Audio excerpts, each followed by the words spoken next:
Time to buy a house. Welcome to Luxury Living Ottawa, Luxury Living by Lana and Liza. And this is part 2 of buying a house. So if you watched our part 1 of our buyers series, you know that there are some steps you need to follow before you even get to buying a house.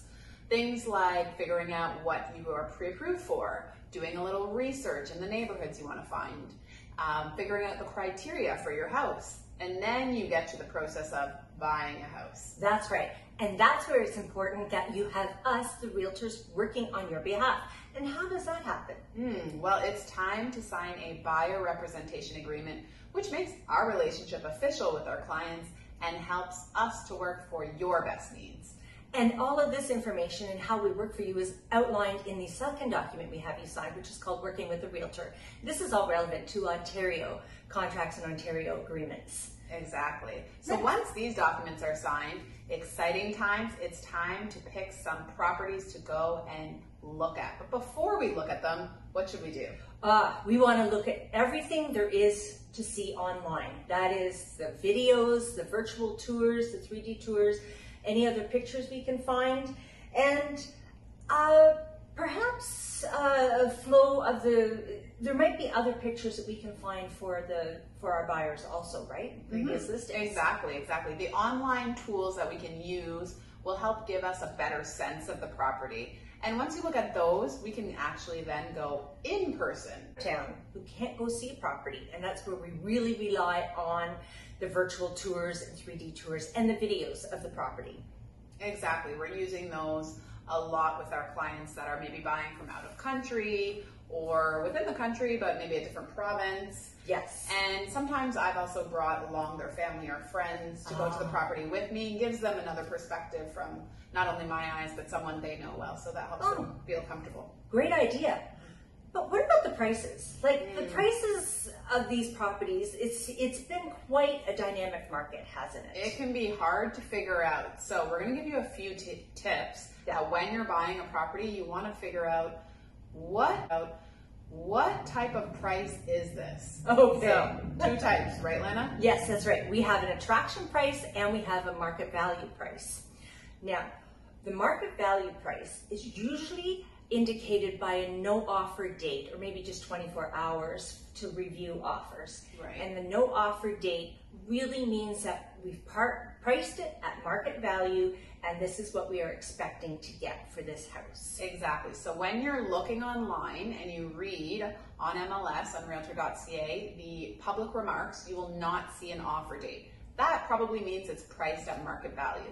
But what happens if you actually see an offer date? For example, accepting offers June 10th at 4 p.m. I'll bet you they've got that priced at an attraction price, which means it's priced lower than market value so that they get more people coming in and more interest on the property. And they're expecting multiple offers, more than one person putting an offer in on June 4th. Exactly. Right? I just showed a client a property yesterday. The price was $349,900. However, when I brought up the recent sales, the lowest sale in that neighborhood was $492,000. Oh, okay. Right. That was an attraction price. Definitely, that was an attraction price. So that's something to consider when you're looking at properties, is if it's set as an attraction price, you have to be prepared to offer much higher. And that, again, is part of your pre-approval, right? We are not looking at properties at your maximum pre-approval level. We're looking at properties lower than your pre-approval level. So that's, again, where our expertise comes in, and we can tell you, oh, this is probably what they're expecting, or this price, they're expecting what they're offering, Exactly. what they're asking. Exactly. So, okay, so we know the differences between prices. Now we found one we really like, and what should we do? That's where our job comes in, right? That's right, and that's where we write up the contract. We can also find out additional information for you, but while we're doing that, we are also writing up an agreement of purchase and sale. Exactly. So some of the additional information that we might find out is things that might be associated with that property specifically that you like. So for instance, you find a great condo, but you have a little pet chihuahua that must be with you. And you want to know, does this condo building allow dogs? We need to find out what the bylaws are for that condominium corporation. That's right, because if you end up buying that condo that does not allow dogs, Uh-oh. Yeah. Bobby the chihuahua is not coming.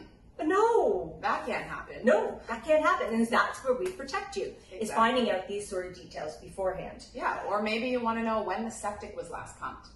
Yes, definitely well water, as well as things like utility costs. We can find out those for you also. Exactly. So that's where we come in and we do our additional research, find out the information that matters to you before making the offer with the terms that suits everyone. That's right. And when we write up an offer, we will write up with the terms that suits everyone, so we come to an agreement. Exactly. Right? You will sign an offer, most likely electronically, and that can be taken care of when it comes time to write up the offer.